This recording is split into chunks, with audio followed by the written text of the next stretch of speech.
My wife left me for her boss, so I built a life she could only dream of. Then she came crawling back. What would you do if the person you trusted most betrayed you in the worst possible way?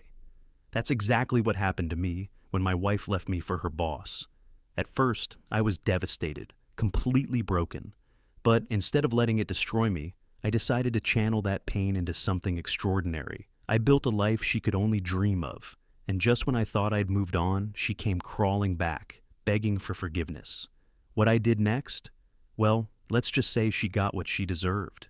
Before we jump into today's video, I need your help. We've noticed the channel is losing some traction, and subscribing is one of the best ways you can support us. It's quick, free, and it helps us keep bringing you awesome content. Your support means the world. Let's keep this channel growing together. Thanks so much.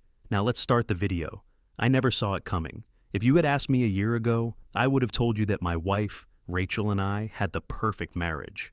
We'd been together for 6 years, and while life wasn't always easy, we were a team, or so I thought. It started with little things. She'd come home late from work more often, claiming she had meetings that ran over. She seemed more distant, less engaged in our conversations, and she was always glued to her phone. I chalked it up to stress. Her job as an executive assistant was demanding, and I figured she just needed space. But then, one night, I noticed her texting someone while we were sitting on the couch. She laughed at something on her screen, the kind of laugh that used to be reserved for us. I asked her who it was, and she shrugged it off, saying it was just a coworker. I didn't push. I trusted her. Looking back, I wish I'd seen the signs sooner. The late nights, the sudden interest in dressing up for work, the way she started criticizing me for the smallest things, it all pointed to something I wasn't ready to face. The truth hit me like a freight train on a random Tuesday evening. I came home early from work to surprise her with her favorite dinner. I walked through the door, expecting to find her in the kitchen or watching TV, but instead, I heard voices coming from the bedroom. At first, I thought I was imagining things. My heart raced as I crept closer, the voices growing clearer with every step, and then I heard it. Her voice laughing softly, followed by a man's voice I didn't recognize. I don't even remember how I opened the door. All I know is that I was standing there, staring at the two of them. Rachel froze, her face pale, while the man, a guy I vaguely recognized as her boss, Daniel, scrambled to cover himself. "Seriously?" was all I could manage to say. My voice cracked, the anger and betrayal choking me. Rachel didn't even try to deny it. She just sat there, her mouth opening and closing like she was searching for the right words. But there were no right words for this. I didn't mean for you to find out like this," she finally said, her voice trembling. "Find out?" I repeated, my voice rising. "So, what? You were planning to keep this going behind my back forever?" Daniel tried to speak, but I wasn't interested in hearing anything from him. "Get out," I said, pointing toward the door. Rachel followed him out shortly after, leaving me alone in the house we'd built together, alone with the realization that my marriage was over. The days that followed felt like a blur. I was a mess, barely eating, barely sleeping, just going through the motions of life. Every corner of the house was a reminder of Rachel, the coffee mug she used every morning, the blanket she curled up under while we watched movies, even the faint trace of her perfume in our bedroom. It all felt like a cruel joke. The worst part was trying to explain it to friends and family. My parents were heartbroken for me, my best friend was furious, and everyone kept saying things like, "You're better off without her," or "You'll get through this." But none of it helped. The truth was, I felt like my entire world had been ripped out from under me. To make matters worse, Rachel wasn't exactly lying low. I saw photos of her and Daniel pop up on social media, smiling, holding hands, looking like the picture-perfect couple. It was like she didn't even care about the destruction she'd left behind. At one point, I hit what felt like my lowest moment. I was scrolling through my phone, torturing myself by looking at their photos, when I got a notification. It was from Rachel. Her message was short but infuriating. "I hope we can be friends someday." Friends? Was she serious? She'd blown up our marriage, left me for her boss, and now she wanted to be friends? It felt like the ultimate slap in the face. I wanted to respond, to tell her exactly how much she'd hurt me, but I stopped myself. What was the point? Nothing I said would undo what she'd done. That night, I stared at myself in the mirror and barely recognized the person looking back at me. I was tired, broken, and bitter. That's when it hit me. I couldn't let this be the end of my story. Rachel and Daniel had taken so much from me, but they couldn't take my future unless I let them, and I refused to let them win. It was time to turn things around. The next morning, I woke up with a clarity I hadn't felt in weeks. If Rachel and Daniel thought they could just waltz off into their happily ever after while I stayed stuck in misery, they had another thing coming. I wasn't going to let this break me. I was going to rebuild my life, not for her, not for anyone else, but for me. I started small. The first thing I did was purge the house of anything that reminded me of Rachel. Her clothes, gone.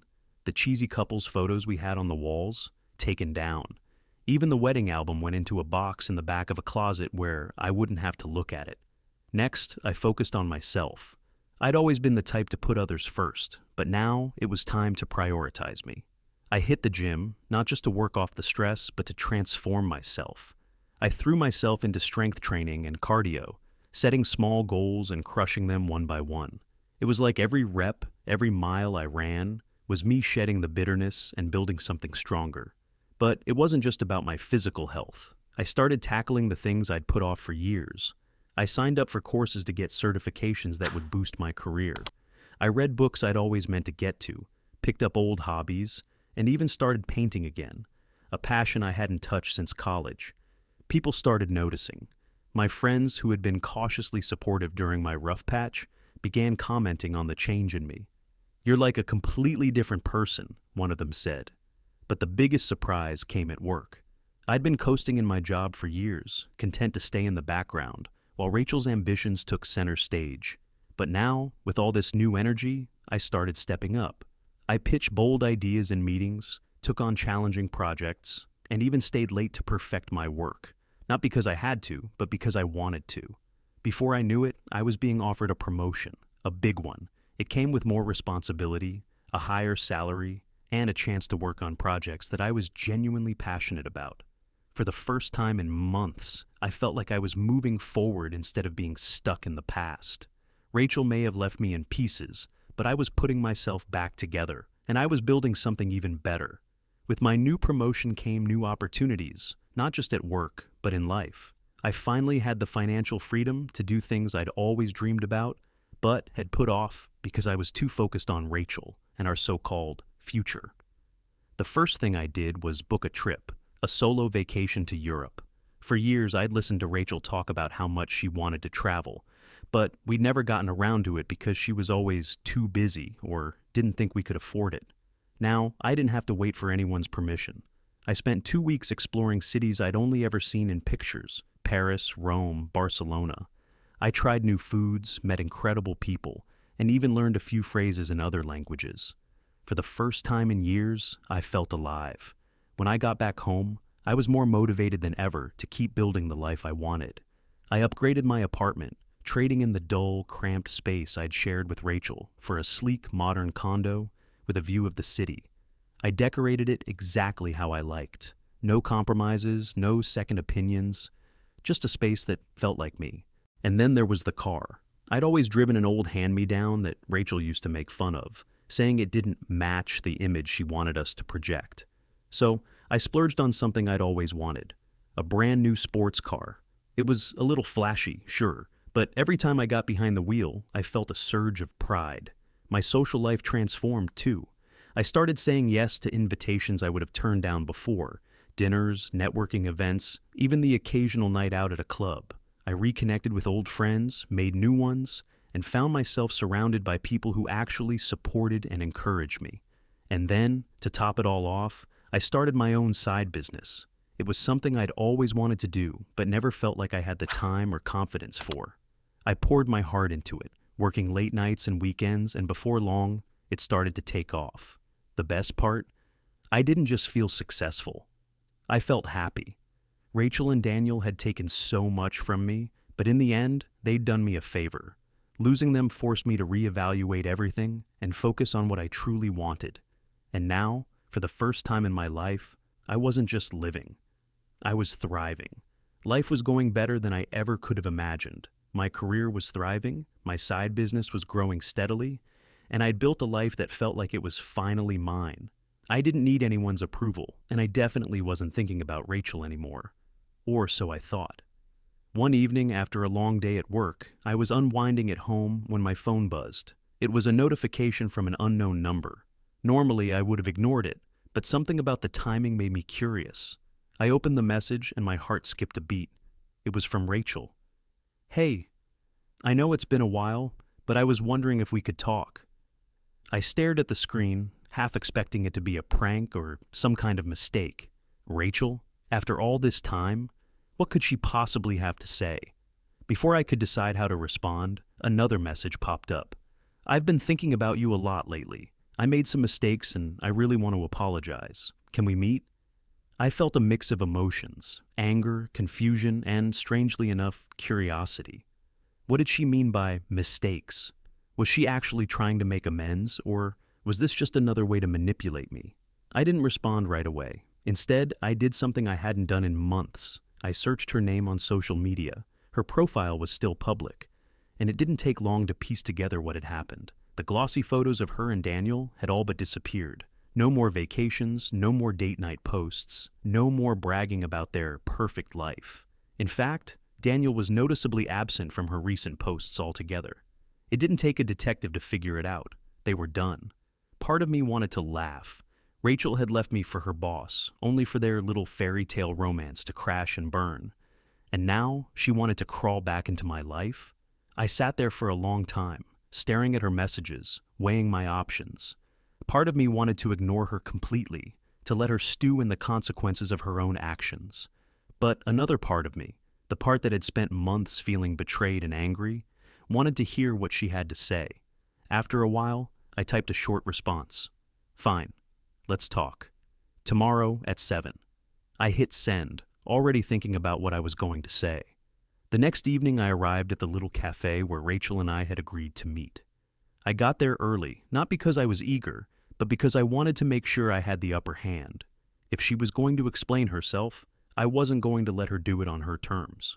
She walked in a few minutes later, and for a moment, I barely recognized her. She looked different. The confident, polished Rachel I once knew had been replaced by someone who looked worn out, almost fragile. She glanced around nervously before spotting me, and when our eyes met, she gave me a hesitant smile. "Hey," she said softly as she slid into the seat across from me. I leaned back in my chair, keeping my expression neutral. "Hey!" For a moment, there was nothing but awkward silence. She fiddled with her coffee cup, avoiding my gaze. Finally, she took a deep breath and said, "I owe you an apology. A real one." I folded my arms, waiting. "I'm listening." Rachel sighed, her shoulders slumping. "I messed up. I know I did. I thought I was chasing something better. Daniel made all these promises, told me things I wanted to hear, and I believed him. But it wasn't real. None of it was." I didn't say anything, letting her continue. At first it felt exciting, new, different. But once the honeymoon phase ended, I realized what I'd lost. Daniel turned out to be a completely different person. Controlling, selfish, and honestly kind of a jerk. And when things got hard, he bailed. She looked up at me then, her eyes pleading. "I've had a lot of time to think about everything, and I know I made the biggest mistake of my life. You were always there for me, always supportive, and I threw that away for nothing." Her words hung in the air, heavy with regret. Part of me wanted to feel sorry for her, but another part, a bigger part, felt nothing but satisfaction. This was the same person who had left me in pieces, and now she was the one sitting here, broken. "Why now?" I finally asked. "Why are you coming to me now, after everything?" Rachel hesitated, biting her lip. "Because I miss you," she said quietly.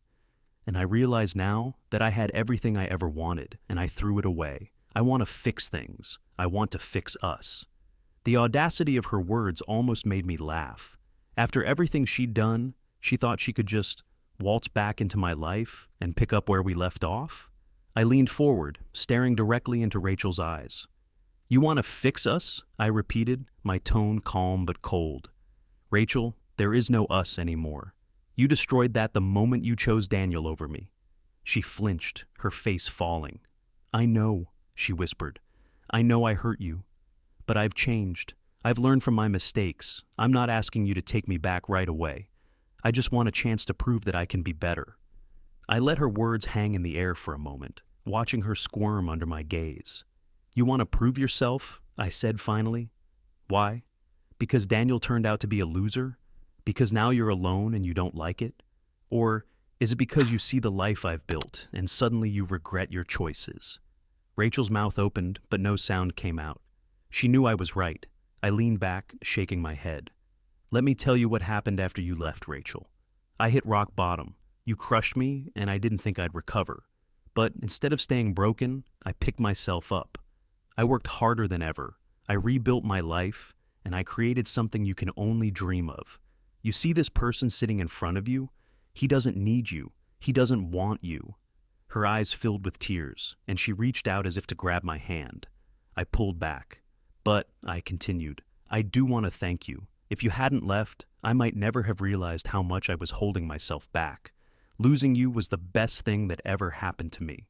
Her tears spilled over, and for a moment, I felt a pang of sympathy. But then I remembered the months of pain she'd put me through, the nights I spent questioning my worth while she lived her so-called dream life. "I'm sorry," she choked out. "I never meant to hurt you. I thought—" "You thought the grass was greener on the other side," I said, cutting her off.